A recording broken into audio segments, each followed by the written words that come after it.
Hi guys, how's it going? Malagant here. We are going to be talking about devotions, but before talking about devotions, I need to mention some things for especially the new players, okay? Um, so let's start from like offensive and defensive ability. These are extremely important both in the early game and the late game, and they're going to be basically defining how often that you can crit. But the important part about this and the difference between the other games is that in Grim Dawn, every single enemy that you fight, it's going to be some sort of like a, uh, I don't know, showdown sort of like between their defenses and your offenses. And according to the balance of it, then there will be the crit chance and the crit damage decided. Also, you can boost the crit damage by other resources, okay? So every single enemy, you will have the different critical strike chance. So thanks to this, basically, the higher offensive ability that you have, not only you are going to be able to crit some of the strongest enemies in the game, but also you will be able to obliterate the weakest links. So it is just getting more and more stronger as you stack it up. And at the same time, even though it is getting harder to stack it up, even a little bit of a difference might be actually making a really huge difference between the monsters that are like kind of on the low end. They're just getting destroyed. Exactly the same can be said about the defensive ability. However, remember that we are gaining defensive ability from physique as much as HP. That is also another discussion why physique is most of the time a little bit more valuable than spirit and cunning, because spirit and cunning is only affecting a little bit on the offensive ability, while physique is giving heavily, defensive ability and HP at the same time, which are scaled from other sides. That is one thing that I wanted to mention. The other thing that I want to mention is that I want to talk about lifesteal in this game. The lifesteal only applies to the stuff that are being used with your weapon. So if you're literally attacking with your weapon with a spell or a skill, then you're capable of life stealing with that skill as well. Okay, so let's look at cadence for instance. It says 130% of your damage, and at the same time it's literally attacking with your weapon, right? Then in that case you will be able to life steal. So if you have like 4% attack damage converted to health from like a ring or something, or from a devotion, it doesn't necessarily matter, from like pence or something, you will be able to life steal with cadence. Okay, that is period. But let's say you went to Inquisitor and you're using Word of Pain. Hey, that is not necessarily using your weapon. You see, there's nothing on it. And at the same time, it doesn't necessarily attack with a weapon either. You know, you can actually like understand it from the looks as well. Apparently, Flames of Ignifar is using 9% of it, so it will be able to. That is another thing that I wanted to mention. On top of that, there's one more thing. The same rule applies to flat damage increase. Okay, what I mean by that is that let's look at the Arcanist over here at the Fabric Reality. 4 Aether damage and then 4 Chaos damage on the skill, right? Well, where are these numbers adding to? It is only adding to the skills that are just exactly the same way as the lifesteal works. They are only adding on top of the weapon used abilities. All right, so that is out of the way as well now. One more thing, we're gonna mention just a little bit of the armor as well before jumping into the devotions. Now, when it comes to the armor, every single slot that you wear in armor are going to be having some sort of like a percentage of like, let's say, stoppage to the damage, and they're extremely important. Armor is really, really important in this game, especially in the late game if you want to survive anywhere next to some melee creatures, and especially with the expansion, there's so many hits that you cannot really avoid all that much after all the stun and then charges. Those titans, they're really annoying.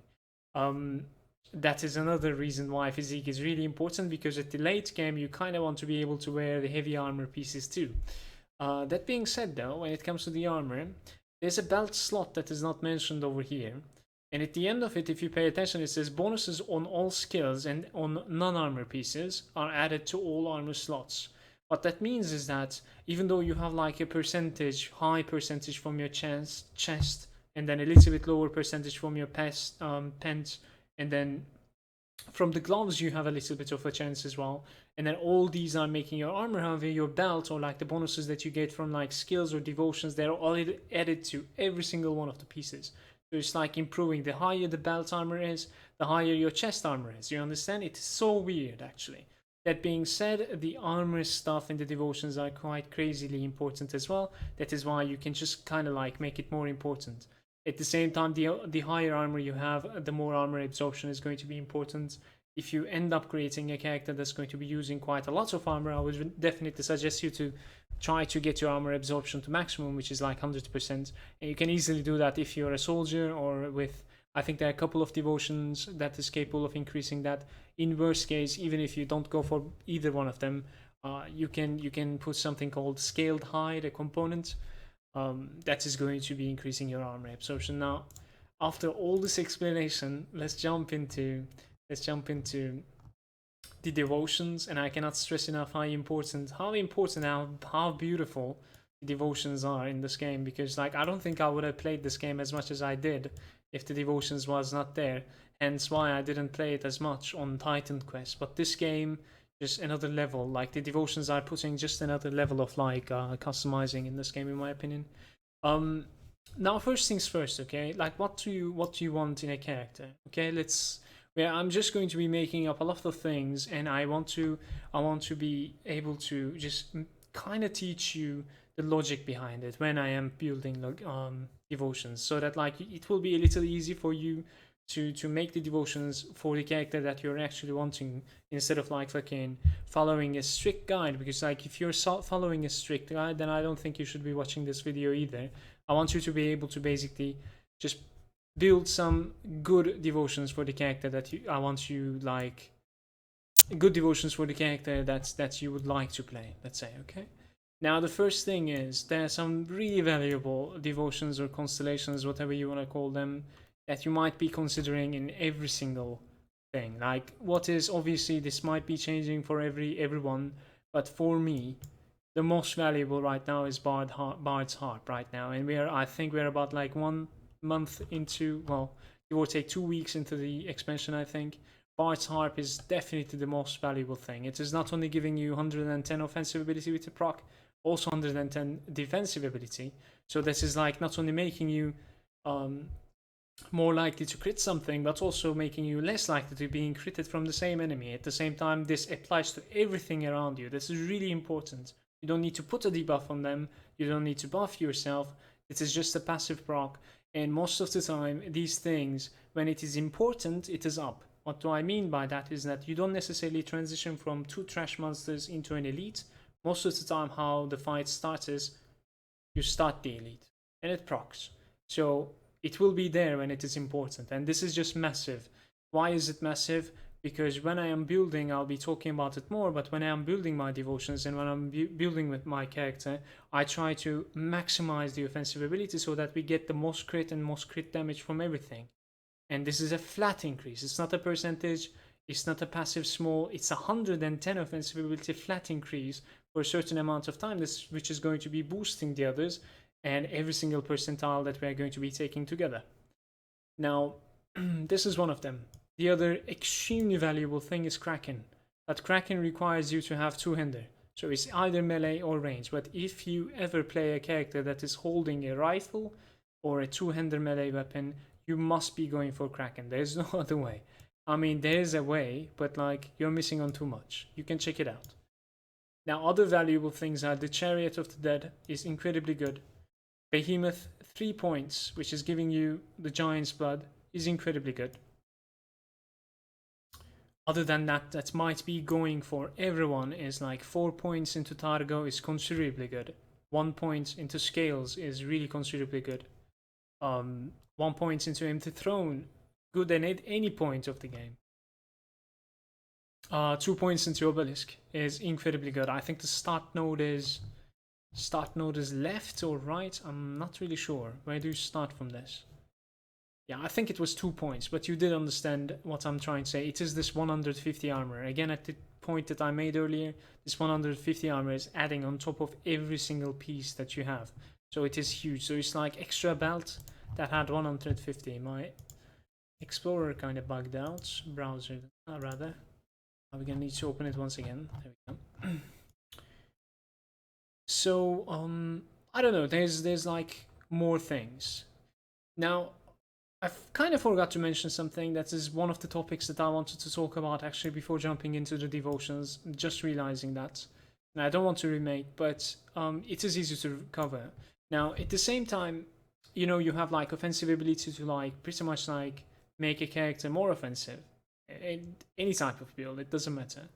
Obviously, there's like the multipliers that you can use. Let's say if you're fire damage, then there's the fire multipliers that will be increasing the damage that you deal with fire. Same goes for like conversions, okay? There's conversions in this game that is, let's say that you're attacking with a weapon once again, but let's say that you're using Fire Strike from the demo, okay?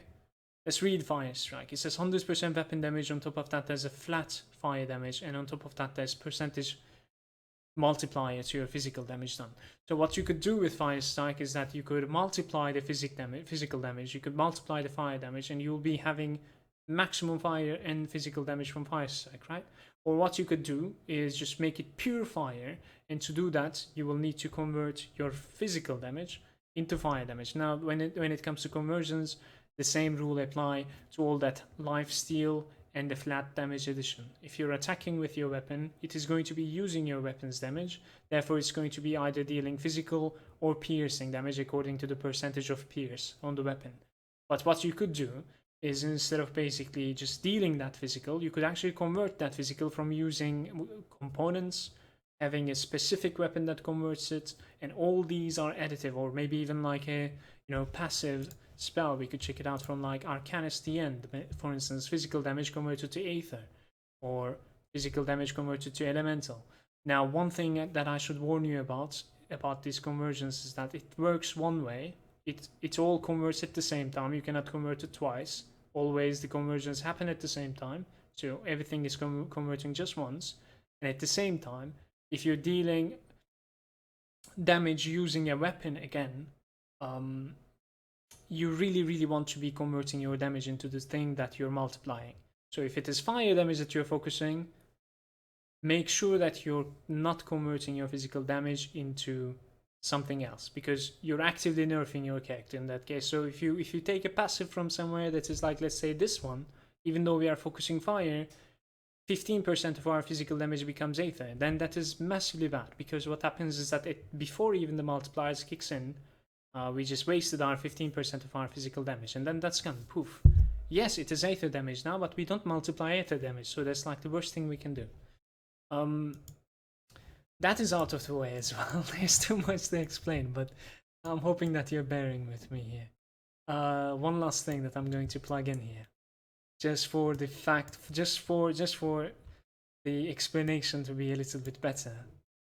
There's another thing that you can improve your character, not only in the earlier game, but really effective in the late game. Every single enemy in this game has resistances, and minus resistance is something that you can basically capitalize on by a huge margin to be able to dish just like crazy amount more damage, okay? And how this is going to work is that, let's say Chthonians, they're obviously a little resistant to like chaos, well, really heavily resistant to chaos actually, and then a little resistant to like fire and vitality, if I'm not mistaken. Now what you could do is that you could be playing some character that is full chaos damage, and then Chthonians will be tanky to you, right? Like in logic, okay, I'll go for like minus resistance to chaos. You know what? The Chthonians are going to be always tanky to you, incredibly tanky to you, in fact. How the minus resistance works in this game, it doesn't stop at 0%. If there's an enemy that is quite susceptible to chaos damage, now that you have, let's say, I don't know, minus 50% chaos resistance, that enemy is going to be destroyed by your chaos damage, because it goes further, it goes to the minus, as far as you can push it. So basically, what does that mean is that the Chthonian was resistant to you, now you have minuses, yes, but the other guy wasn't resistant to you, he's even further minus now. You understand? So you never want to fight Chthonians. You always want to fight the others, no matter how much resistance minus you have. Resistance reduction. That is really important point to make in this game as well. Remember that. So when you're a fire dealer, it doesn't necessarily matter how much fire damage you have. You will always try to avoid those fights. And at the same time, they will always be tankier and looking a little bit more shaky than the others. Same goes for like Aether damage versus the Ethereals and whatnot. And obviously there are some heroes that are like, either fire or cold, and you get the point. Now, back to the devotions once again. So basically, after talking about I wanted to talk about the valuable constellations at this point of the video. But that point is done. So remember that some of the constellations, depending on what you're playing, you would always like to take. So that is the one point. The other point is that if your character is going to be really offensive, is if your character is going to be extremely defensive. That is the second point that you need to basically answer to yourself. So let's say that you're playing kind of like a commando with like fire strike, and your AoE is okay when things are piling up, but like you want to have like a screen clear. And fire strike is fire, right? What I do is I come here, all right, fire. And I look at the constellations that are giving me fire.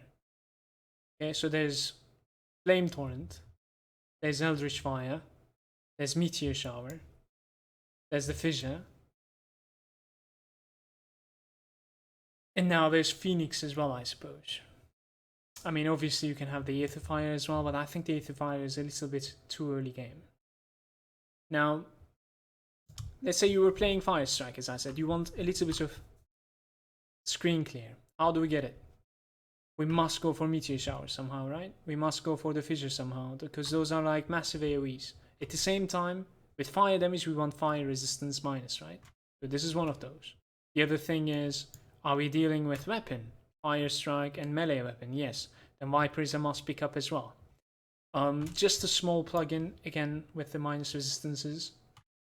There's 3 types of minus resistances that you can apply to your enemies. Extremely easy way to explain this. Once you see minus percentage, like this one, it says minus 23% fire resistance, right?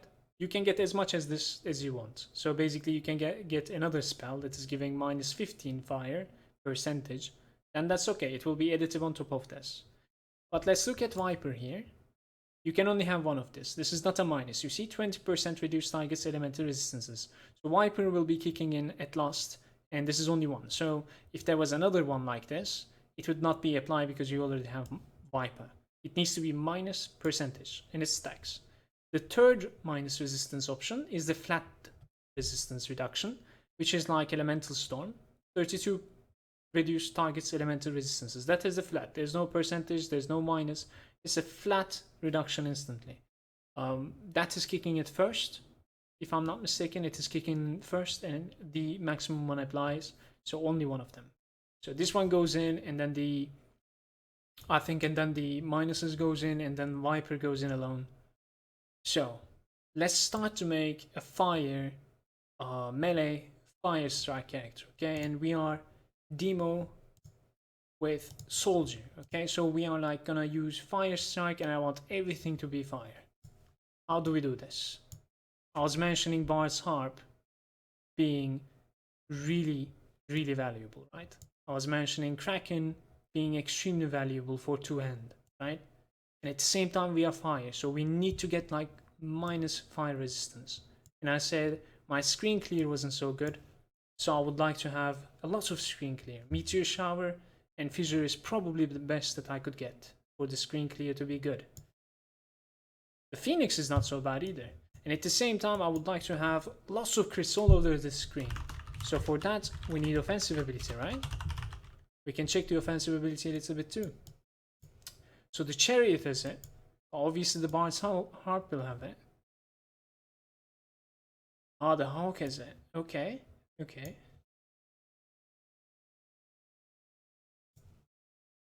The Viper has it. Not bad. Alright, let's start building up for it. So I would like to have the Viper. That's an easy reach, easy grab. I would like to have the Kraken, right? What do we need? Blue and green. Well, we said Hulk is good. Right? Look what I'm doing here. I'm removing some constellations. Did you see that? Just to be greedy. You can do the same with even like big devotion ones. So the Kraken constellation, for instance, it says 5 blue, 5 green, right? But it pays back like 3 blue and 2 red. So does that mean that I need only 2 blue to start with? Kind of. You can actually be really greedy here. So how many blues do we have right now? 3, right? To activate this we need 5. Let's just give like 3 points to Eel for now. Um, so we need greens as well, right? Like, let's try to find a way to get greens so that, like, the Kraken kicks in. What did we want for greens? This one requires 6 greens as well. We will go for that. This one requires 5 greens to activate, and it will pay back 3 greens, the chariot. So this one only requires 2 greens, in fact. So let's bait the chariot first then.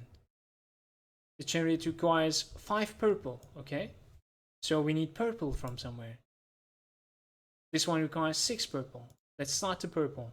In purple, most of the time I'm either taking the owl or the empty throne. I think the first point in the empty throne is like a must to have in every single character, to be honest with you. But as a whole, I think I want owl a little bit better, because it's not only elemental damage but also reflect damage reduction. So I'm gonna go with the owl here. And then what? We have Chariot of the Dead open, okay? Let's give the Chariot of the Dead. So let's remember what we did. We wanted the Chariot of the Dead, and it was paying itself back, so we don't need this anymore, right? Let's remove this. Just because this one gave the passives up. For the Kraken, we went to the eel. Let's take the Kraken. Now we should be able to remove the eel, right? Yeah, good. So greed at maximum. For this, what do we need? We need 6 purples. We need 6 blues, which we have. And then if you pay attention, you need 3 yellows, but it's paying back 2 yellow back. So what that means is I can just bait this and remove something again. There, the yellow is fixed. Now I need 1 purple alone, I think. There it is open. Let's max this out. And then remove the line. Can I remove that too? No, those are stuck for me now. Alright, look at this. This is really good, because this Witchblade is open now. And Witchblade is one of the most important constellations for me, because it is my first -5 resistance. This is gonna stack as fast as we can. Same goes for the Viper. Viper was extremely important too, and this was only once, as I said, so we don't need any more of them. Elemental Storm is incredibly good, as I was mentioning before, because this is gonna kick in first with the minus resistances. So most likely I'll need 3 points in this. Most likely. Elemental Storm is paying you back 1 green, 1 purple. So do you think it is worth to give 2 points here and then maybe take 1 point away from there? Probably. You can try that. We could try that. So at the end of the day, we have only 15 remaining, and we would like to take lastly our screen clear, right? Somehow we need to fit the meteor shower, and somehow we need to fit the fissure. But to be honest with you, when it comes to the value, this build is looking crazy good right now. Crazy good. Alright, so how do we fit the Magi in? It requires 10 green, we have 8 greens, but it's gonna pay 3 back. But at the same time, the Alzun Torch will need 15. So I think we're gonna actually need something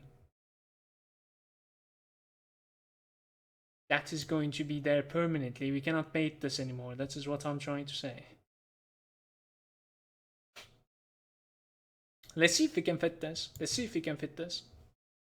I think 15 is a little bit too short for this, but we'll see. So the Scholar Light is, for 3 points, we're gaining like 4 green, and then this one is going to give us 3 green, which is going to make it 15 greens, which is the torch that is necessary. And it requires to kick in 1 red, which kicks in. We have only 4 points remaining. 5 points is the most important part here. 4 is just a little bit short. So how do I find the last point? We need to find that last node. We remember what we did here. I think, unfortunately, we won't be able to do that. I cannot remove you, can I? Because this is giving a green as well, huh?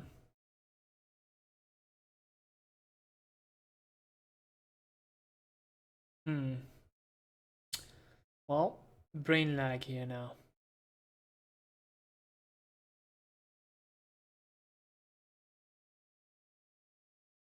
We might need to remove one of the attack speeds here. we definitely do need that. We do need to complete that one too. I think we're gonna need to somehow get one purple from somewhere and one green from somewhere. Unfortunately, this is not enough. I'll try it. I'll try it. Hold up.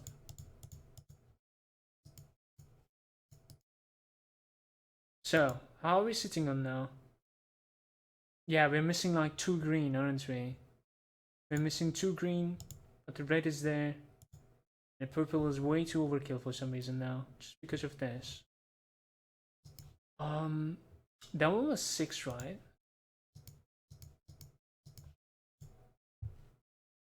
9, 5. I see you.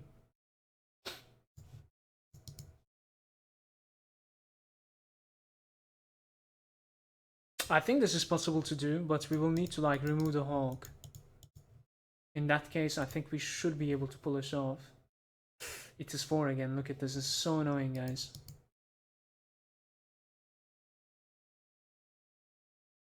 Well, you're pretty much witnessing the last greed, because we do need to reach the meteor shower, and I cannot figure this out. I cannot figure this out.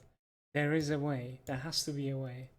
I mean, the easiest way would be to drop the elemental storm and take the meteor shower, but we are trying to be as greedy as possible, so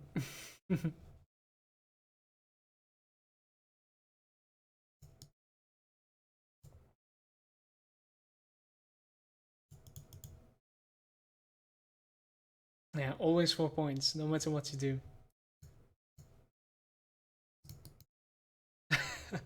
That's so messed up, man.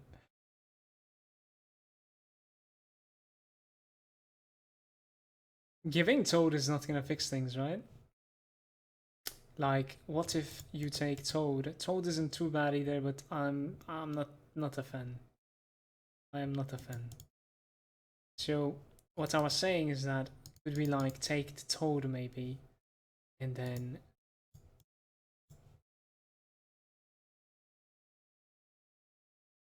we don't need this purple anymore. Does that work that way? Would that work that way? Not really sure. 18, 15, we don't need a 3. I don't like you, dude.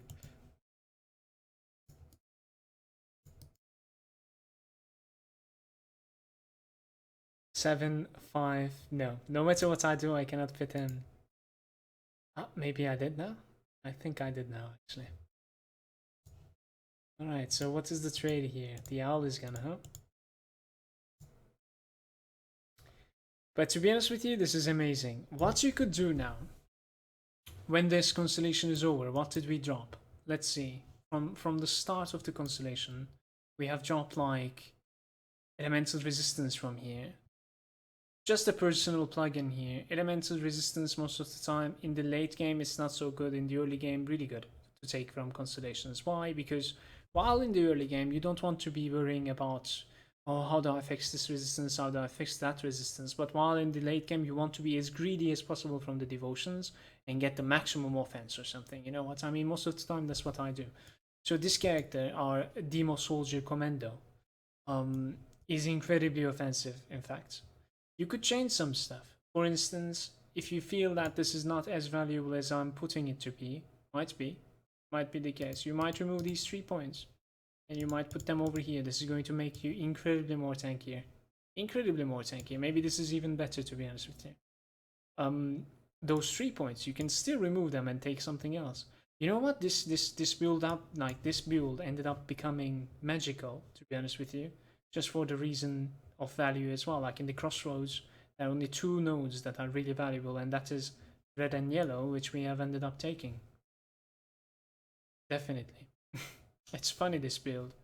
I might actually end up making a character with this. So, well, there is going to be probably a lot of people that are wanting to see this build as well over here. Let's try to make a commando out of it.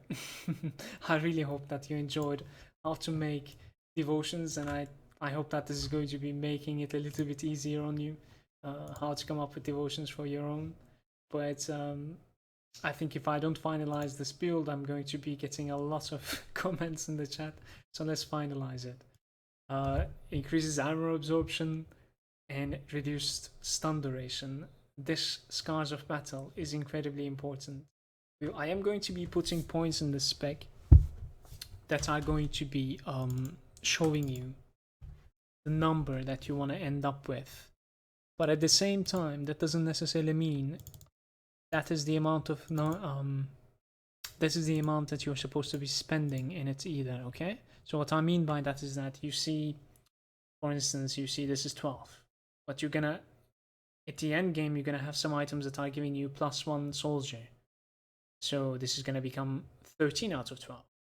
You could actually remove one from it and make it 12. So I am leaving it at 12 out of 12, but that means that it should be 12 out of 12. It's 13 out of 12. Just be greedy and take it out.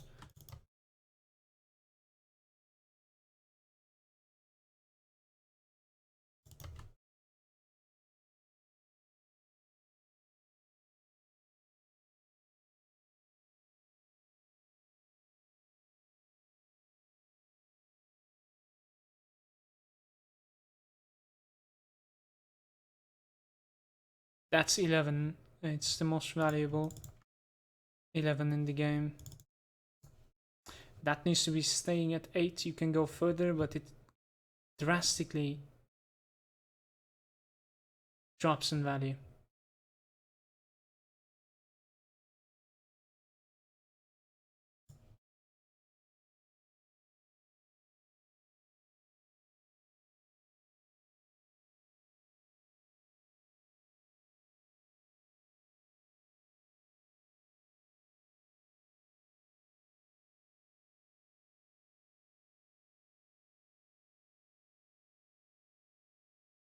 Doesn't necessarily need to proc on every single thing.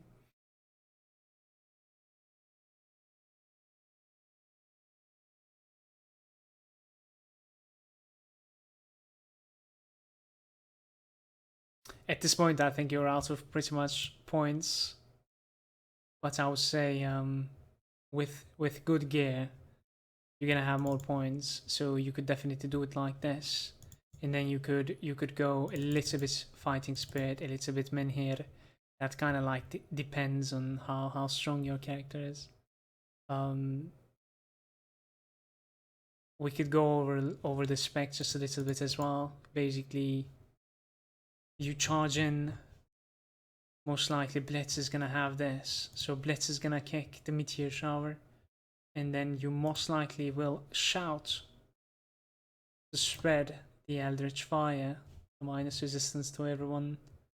I would most probably put my Fissure into my Fire Strike, try to proc it as many times as possible all around the place. And these are going to be in our auras, pretty much. Flame Touch. Now, at the end of the day, I don't know if I would go for the Elemental Storm or the Giant's Blood. To be honest with you, Giant's Blood is incredibly important for like a beef monster like this character is. You're gonna most likely have like 20,000 HP with this.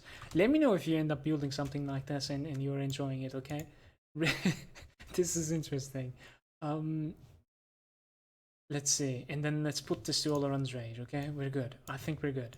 This is so greedy. This is so greedy, and it looks so good. And when it comes to the stat distribution, I would most likely go all out physique unless there's an item that we require to hold in our hands that needs more cunning or more spirit. You might need a little bit cunning or spirit for your like jewelry or something. Just give it. It is so easy to in the game right now to respec, especially devotion points. Guys, when you're leveling, just respect your devotion points. It's cool. Like, give whatever, you know? I'll be sharing this link over here. This is the Steam community link for every single devotion shrine in the game. It's extremely easy to use, and you can actually backtrack as well. It is really important to basically don't skip any shrine, especially in the normal difficulty and then on the elite difficulty, because in the ultimate difficulty it gets a little bit expensive. Now, to finish the video, I'm going to be talking about some surprise actually. You know the Crucible in the game? I think the Crucible is complete shit, okay? I don't like Crucible, not that much. But it is useful for one thing. Now, if you have been watching my videos, you know that I usually create a character, and when I want to level it fast, right, I most of the time try to go for the AoE spell and then go for the single target later on. So if you are like leveling up with Fire Strike, I put one here, I try to rush to like Explosive Strike, I'll put more here and then turn back for the fire, because like you want to kill masses all the time, right? So that being said, what you do with the Crucible is that you create your character, you jump into the normal game, you start, right? You're level 1. What is our AoE here? Our AoE is Explosive Strike, right? How many levels do we need to get to it? We need 1 point there, we need 1 point there, that's 2 points. And then 10 points here, so we need like level 4. Let's get to level 5. Put a few points into Explosive Strike. Exit the game, we are level 5. Go into the Crucible. Do 10 waves, reset. Do 10 waves, reset. That's gonna give you, every time you reset, I think you're getting 3 tribute points, and there's an NPC there that is giving you a devotion point for 3 tributes. Get about like 5 to 6 devotion points from this guy, and then continue your character in the normal game. So what you're having at the end is basically, thanks to the Crucible, you're out leveling a little bit. I think you will end up like being level 15, 16, depending on how much you wanna, how many points you wanna get. But like 5 to 6, you can easily get it in about like 20 to 30 minutes. So just 10 waves and then close it. And then that will give you 3 points of tributes, and then 3 points of tributes is 1 devotion point in this game from the Crucible, but only at the start. You cannot do this. You cannot do this later on. I mean, you can, but it's gonna ask you like 50 tributes or something. It's not worth.